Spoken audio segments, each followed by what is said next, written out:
Get the latest Impact podcast right into your inbox each week. Subscribe by entering your email address at impactpodcast.com to make sure you never miss an interview. This edition of the Impact Podcast is brought to you by ERI. ERI has a mission to protect people, the planet, and your privacy, and is the largest fully integrated IT and electronics asset disposition provider and cybersecurity-focused hardware destruction company in the United States, and maybe even the world. For more information on how ERI can help your business properly dispose of outdated electronic hardware devices, please visit eridirect.com. This episode of the Impact Podcast is brought to you by Closed Loop Partners. Closed Loop Partners is a leading circular economy investor in the United States with an extensive network of Fortune 500 corporate investors, family offices, institutional investors, industry experts, and impact partners. Closed Loop's platform spans the arc of capital from venture capital to private equity, bridging gaps and fostering synergies to scale the circular economy. To find Closed Loop Partners, please go to www.closedlooppartners.com.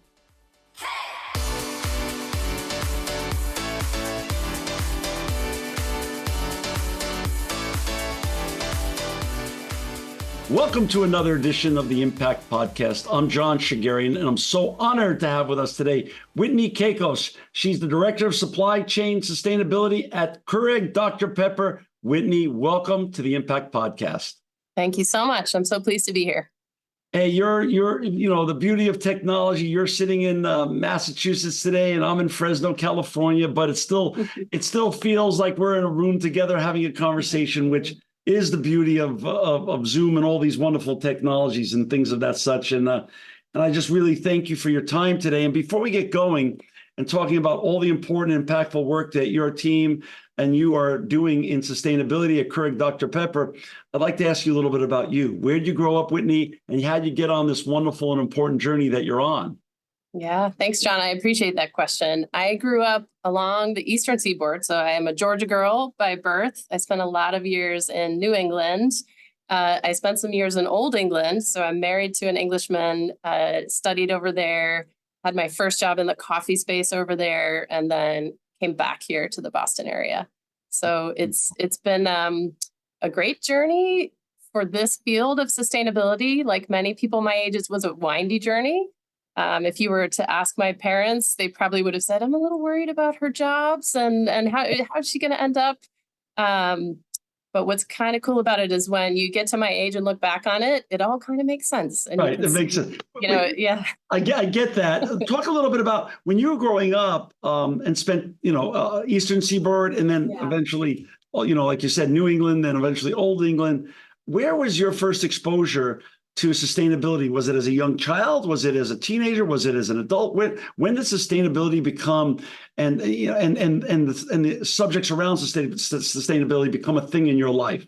Yeah, great question. I would say I have been and still am a generalist by nature. So I like to learn and know a lot about a lot of different things. And so I liked to study different things. I did my undergrad at a place where you could, the curriculum was very open. And it was there that I started to get into environmental studies, also language and culture.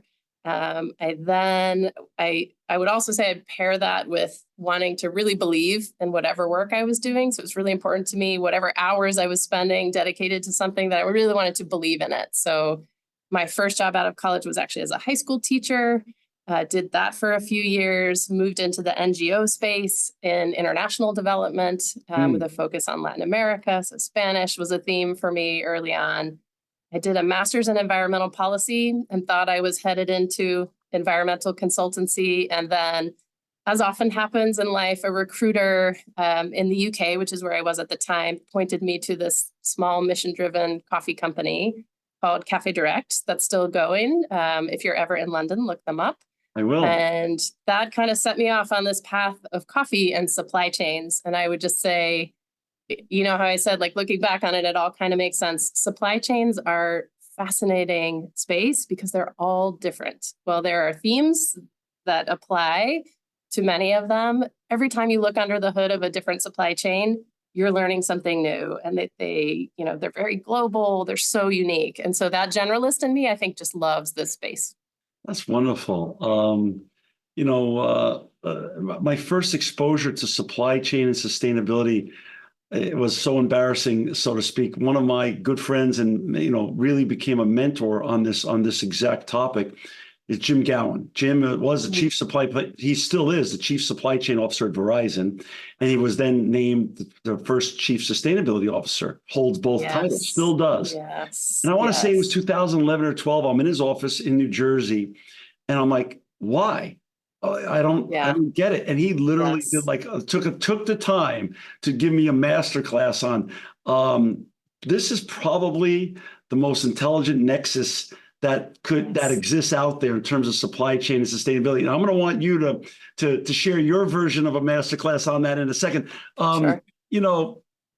So today, when you wake up and have to go through your day at Keurig Dr. Pepper as Director of Supply Chain Sustainability, the fun part about sustainability is it could almost, if we were to do an equal sign after it, in truth, it could be you could probably put the word resiliency after the word sustainability. But what I've learned after doing 2,000 or so of these interviews with what I call now the greatest fraternity on the planet, wonderful people like you that are really making the world a better place with the brands that you represent, is that sustainability can be read very narrowly and deep or very wide and broad. Director of Supply Chain Sustainability at Keurig Dr. Pepper. Explain your day-to-day, week-to-week, month-to-month, quarter-to-quarter, year-to-year. Is it a very broad meaning of sustainability or a narrow one in your eyes? Yeah, great question. I think the answer varies by company. So, of course, I'll speak from my experience here.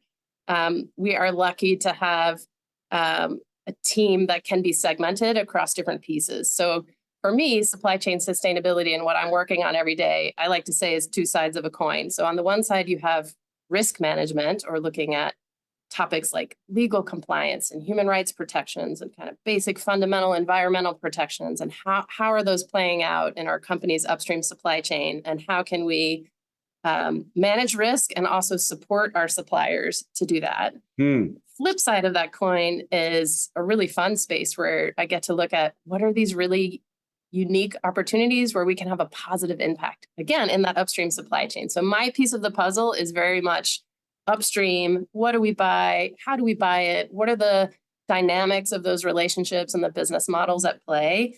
And like I was saying earlier, each one's unique. So every time you open the box of a particular supply chain, you're dealing with a different set of those dynamics. Sometimes that risk management piece gets really elevated because that's the primary topic. Sometimes you get to play in these other spaces, and you can sort of dial up and down as needed and appropriate. But it's never boring.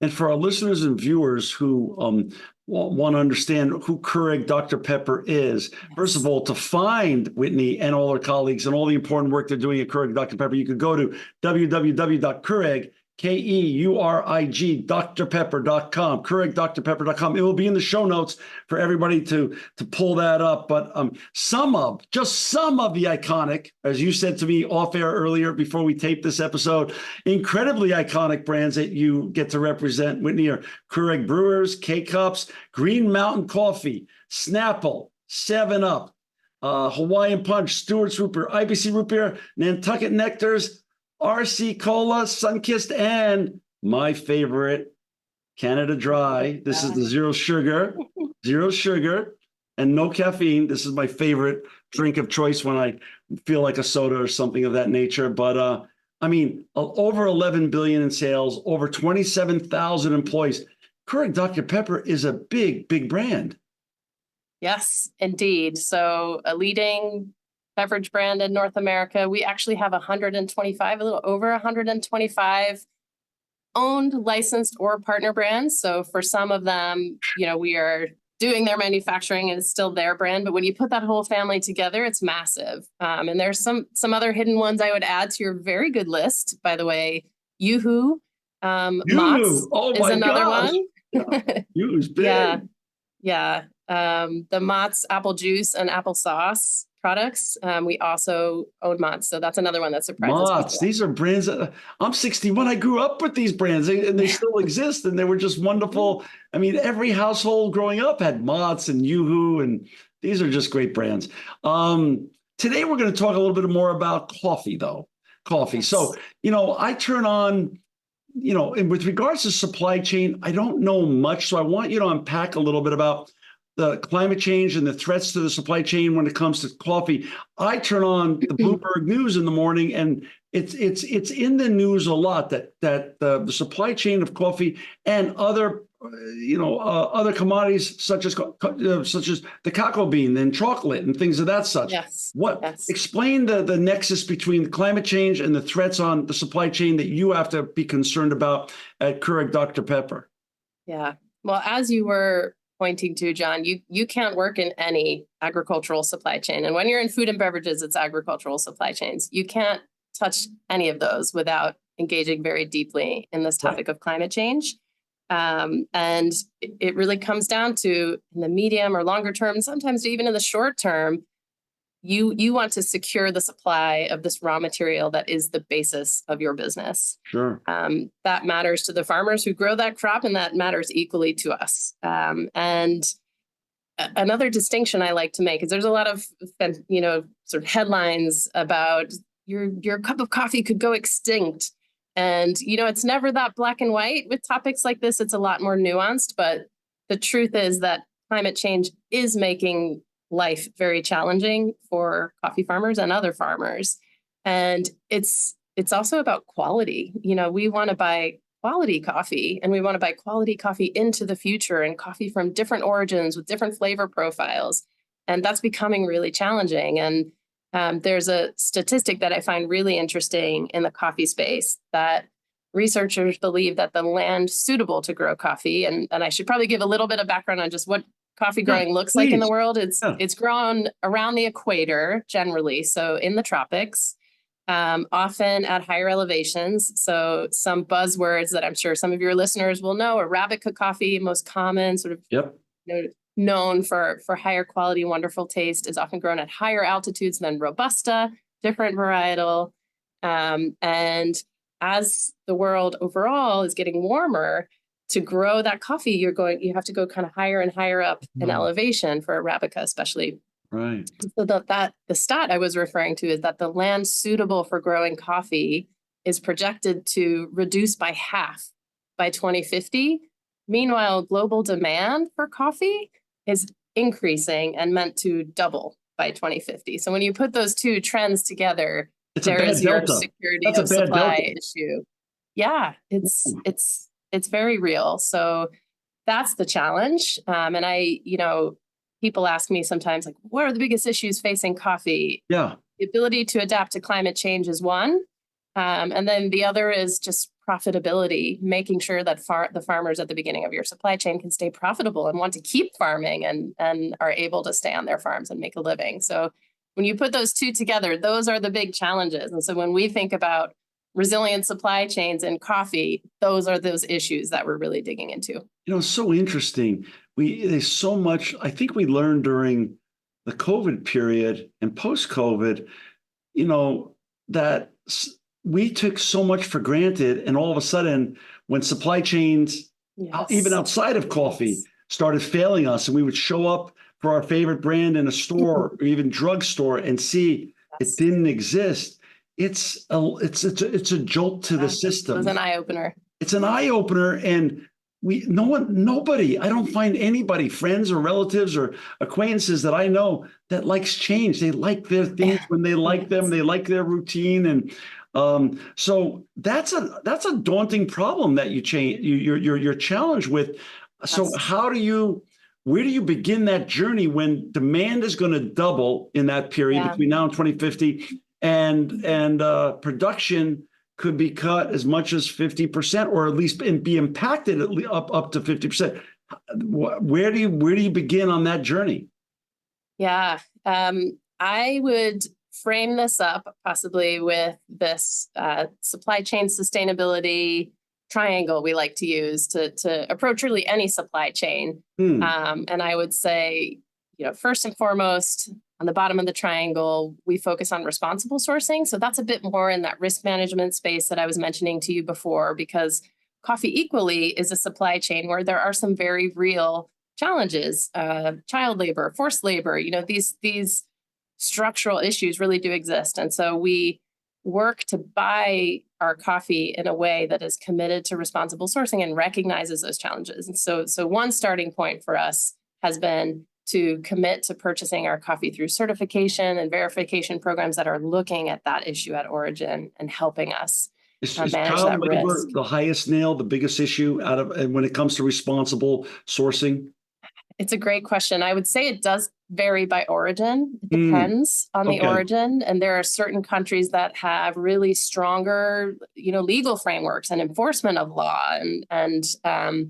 Like Brazil's a great example that you may see in the news often associated with forced labor, because they have a really great enforcement system and Got it. inspectors that are going out to farms and identifying issues and working to resolve them. And because those issues get identified and talked about, they often get put in the spotlight when actually they are very organized about it, and are due credit for that, where Right. other origins may not Right. have as strong of that government Right. institution. So it's an interesting one, but I would say it varies by origin. Labor is a major issue for sure, and in some origins where there's more hired labor, you get into more migrant labor flows and things like that. Other smaller coffee sectors are more family labor. And so then you get into, possible child labor situations, but it's an interesting one and an important one for coffee. But is another challenge though, let's say they're being the farmers that you're working with in a certain region are being very responsible with regards to there's no forced labor. But what I found in the field that I work in, when I travel the world and see the labor conditions with partners that I work with, is that now almost everyone has become ubiquitous to have access to the wonderful technologies that we have here in the United States, such as a big screen television, and then access, because of Starlink and other wonderful connectivity sources, then they get access to channels, CNN, and all the other type of wonderful channels as well. Is there also a point where, although the labor might be responsible, that they start also looking at other issues in terms of, conditions, working conditions, Yes. and also wages? And does that for sure. also have to be part of your gentle ballet balancing act of how to make sure the farmer stays profitable and responsible at the same time, and is also able to produce what you need to create your great products? Yes. You're touching on a lot of great issues in there.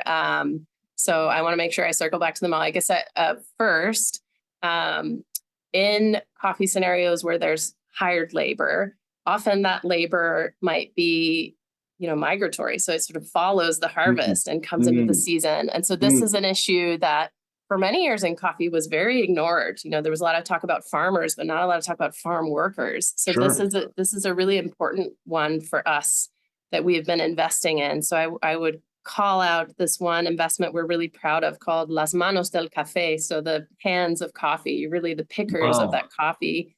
And it's through a collaboration with one of our key trading partners. So we buy our coffee off of traders. We're not contracting directly with growers, for example. Right.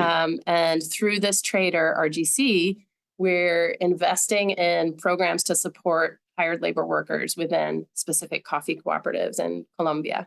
And it's looking at the bigger picture and saying, how do you provide services for these workers that can help professionalize what they do on the farm and recognize the fact that they are critical to the quality of the coffee? When you pick those coffee cherries, and how they're treated after picking is super important to what ends up being the flavor in the cup. So how do you recognize that? And then how do you give them support that they might be lacking, whether that's different types of, health and medical services, childcare services, all these things that kind of surround the worker and help them have this dignity in their work and security in their own lives. So that's one of the investments we've been making over the past few years, and find it really impactful for these hired labor situations. You also, on the flip side, have these family farms where It's a much smaller piece of land. So that's another aspect of the coffee sector I would share, that most coffee is grown on smallholder farms. So we're talking, an acre maybe, and it's very small. Often families then divide their land among their children, so it actually gets smaller over time. And coffee is a cash crop to them, so it may make up all or a very significant part of their income for the entire year. So when I was talking about that triangle, we talked about responsible sourcing. One of the other sides of that triangle is livelihoods. So we are looking at what is the role we can play to help improve the incomes of the farmers at the beginning of our supply chain. So we're doing some piloting of some projects right now that look at where we sit in the supply chain. How can we tweak our purchasing practices? And is it multi-year commitments or volume commitments, things that we can control? How do those impact the income at the beginning of the supply chain? And then pairing that with another hot topic in coffee, which is called renovation. And what that means is pulling out old trees, putting in new trees that are perhaps more suitable to the environment, the climate, and those new trees will produce more coffee. But the catch in this is that they won't actually produce coffee for about 3 to 5 years, depending on the varietal. So farmers are very hesitant to take out old trees because there's going to be a loss. So these pilots I was talking about are also funding renovation, because really that is the intervention at origin that can move the needle and move those participating farmers into a different set of economics that can work for them. So that's the livelihoods piece of the triangle. For our listeners and viewers who've just joined us, we've got Whitney Kakos with us today. She's the Director of Supply Chain Sustainability at Keurig Dr. Pepper. To find Whitney and her colleagues and all the important work they're doing in supply chain and sustainability, please go to www.keurigdrpepper.com.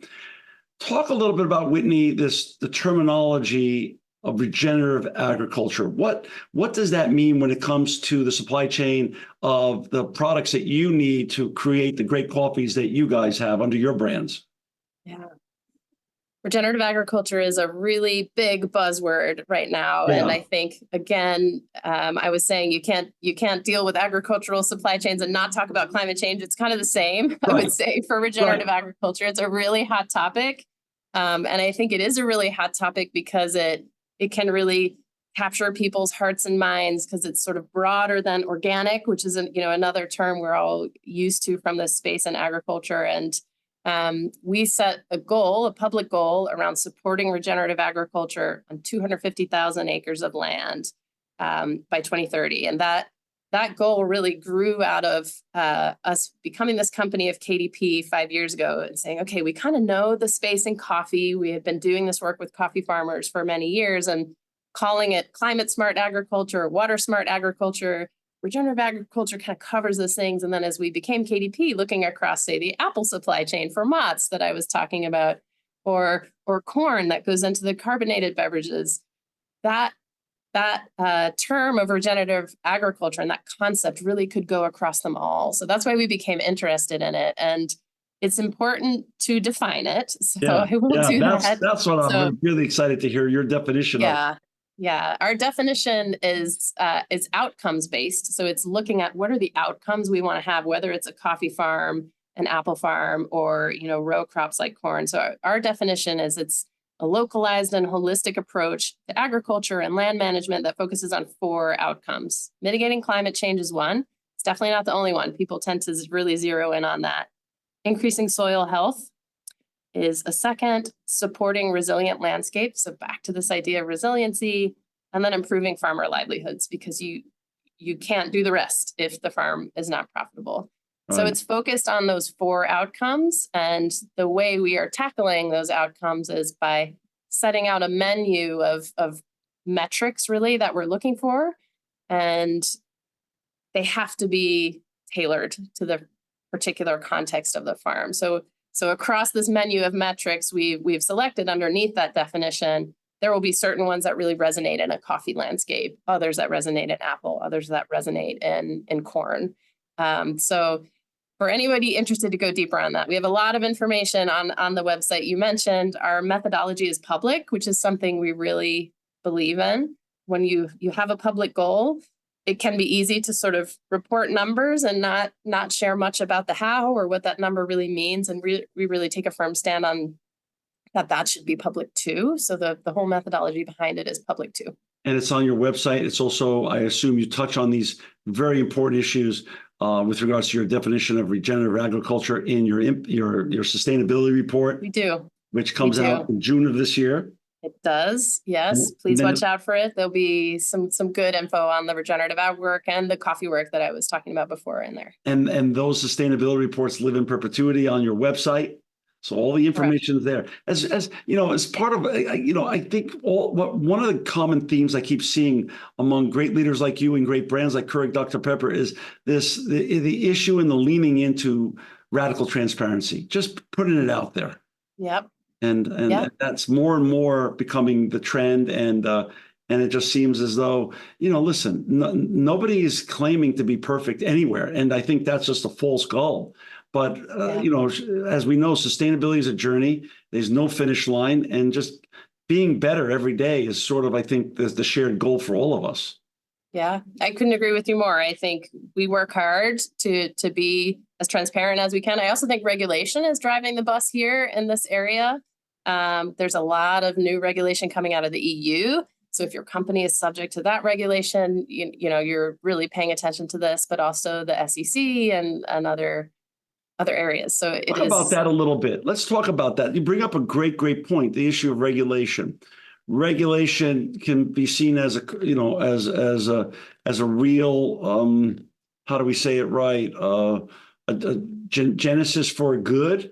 And some people look at regulation or, government as being overbearing. Talk a little bit about where regulation plays a role here and what's your role with regards to the regulatory, since you have a worldwide brand, how do you interrelate with the regulatory bodies? And one thing that worries me a little bit, and I want to hear your opinion on, there's a patchwork quilt now of proposed legislations coming around the world. Is there going to be a time that those regulations are harmonized for the benefit of everybody? Yeah, it's a great question. And I know that my colleagues who deal with the packaging space for our company are very much deeply engaged in the topic of different states and different recycling definitions and what's acceptable and regulation versus federal. So that is a massive topic and not one that I engage with every day. On my piece of the puzzle, the regulatory drive is really more on disclosures around human rights. So Canada, for example, passed a forced labor and child labor bill in the last year that is requiring companies to disclose what are their efforts around due diligence and, different sort of angles on that topic. And that has to be publicly posted and updated each year. So that's a new one. A little bit akin to the state of California's Transparency in Supply Chains Act that's been around for a while. Sure. And then there's new regulation in the EU on deforestation. So that's the biggest one, I would say, recently causing waves in my world that goes up the chain, up the supply chain to the forests, to the fields, coffee, cocoa, any of these raw materials that are linked to deforestation. And it's a double-edged sword, just as you were alluding to, John.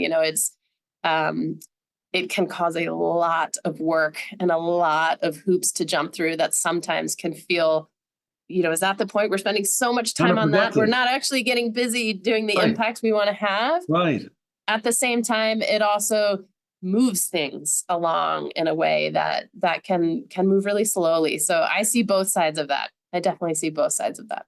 With regards to the word resilience, as I shared earlier, I just always feel that sustainability, whereas 15 or 18 years ago or 17 years ago when I started this podcast, let's just say, when people heard the word sustainability, to the C-suite, it meant we have to spend more money. This is why.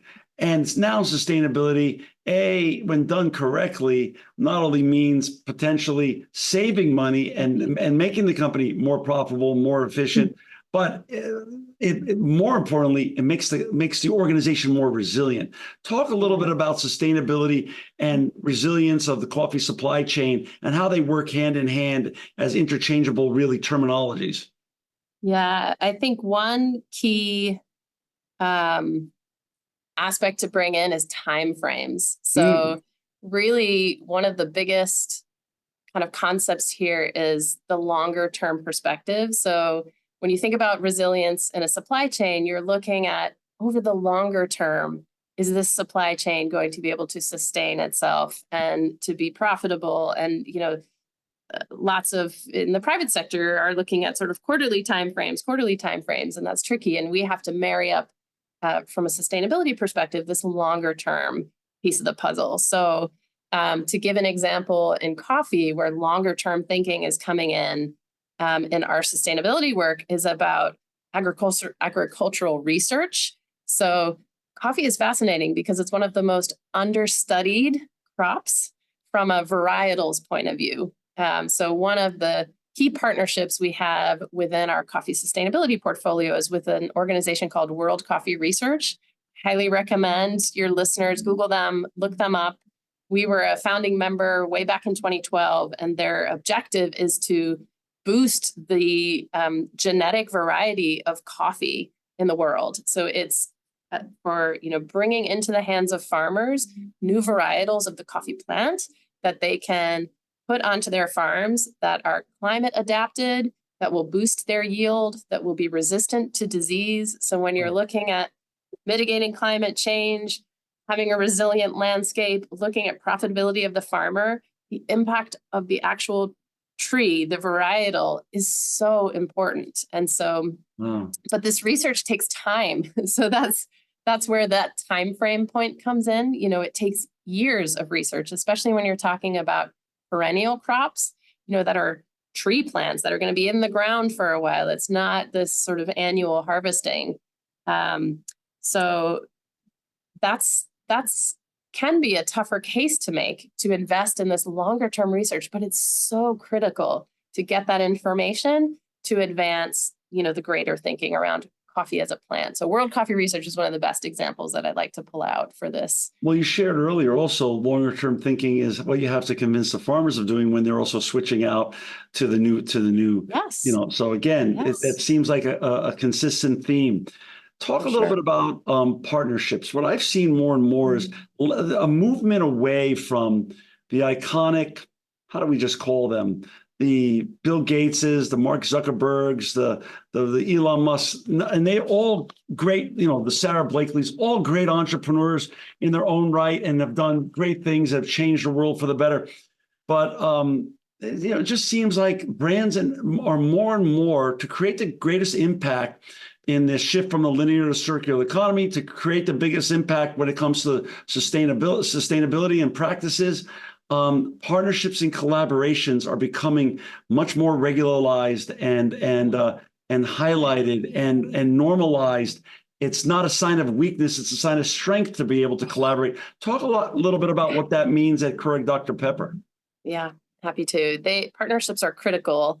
One of the coolest things, if I may say, about my company is that they really embrace partnerships across the entire business. So if you think about the Keurig system, it's not just Keurig owned brands that are coming through that Keurig system, it's partner brands. And when you think about the cold drink side of our business, there's partnering going on the bottling. And it's so we're an organization that is very partner centric in lots of different ways. And in my space, that is incredibly important. So for coffee, for example, we sit several tiers away from origin. So like I mentioned before, we're buying through traders. There are other links in that chain. So we need partners who are located on the ground, who are really in the know about what those issues are, be they some of our traders who have those origin operations, be they NGOs.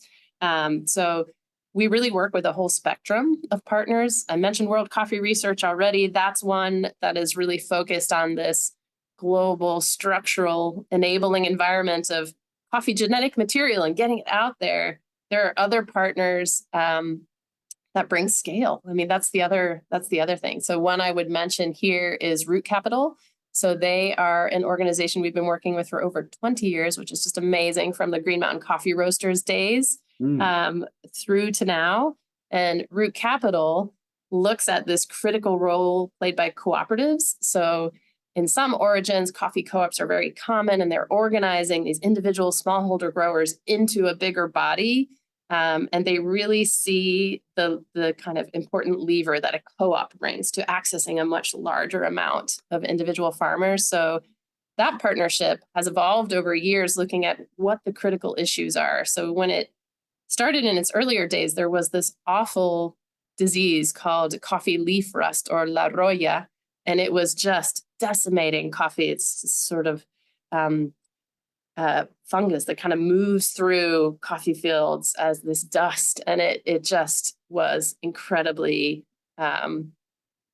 impactful in awful ways, and really reduced harvests. And trees need to be renovated, pulled out, replaced. So Right. we kicked off work with them on coffee leaf rust in that era, and how do you reach individual farmers at a much bigger scale through working with co-ops. When COVID hit, we worked with them and through them to help cooperatives adapt to COVID. And how do you keep the coffee supply chain moving when this pandemic is causing the whole world to grind to a halt? And then now our work with them is focused on climate change adaptation. So just what I was saying, these big issues. So Root Capital is a partnership we value so much. And there's more from there. It's how you have to operate. And they're really, really valuable. You're the director of supply chain sustainability. How many other sustainability divisions, approximately, we don't have to be exact, do you have at Keurig Dr. Pepper, and what's your interrelationship with all of your colleagues in sustainability? Yeah, great question. I think at every company, this looks a bit different. Of course. So for us, we divide the sustainability work into a few different pillars. So supply chain is one. That's the piece that I lead. We have another pillar around environment that's looking at both our owned operations. So what's going on at our plants? We have around 30 plants in North America. So what's going on with waste, energy, water at all of those plants? And then that pillar is also looking at climate. So we have science-based target. We're looking at refreshing that target. So all of that sits under that environment pillar. We also have a packaging team that's working on packaging. And then we have health and well-being. So that's looking at this other angle of, when you look across our products, how are you thinking about consumers? What do they care about?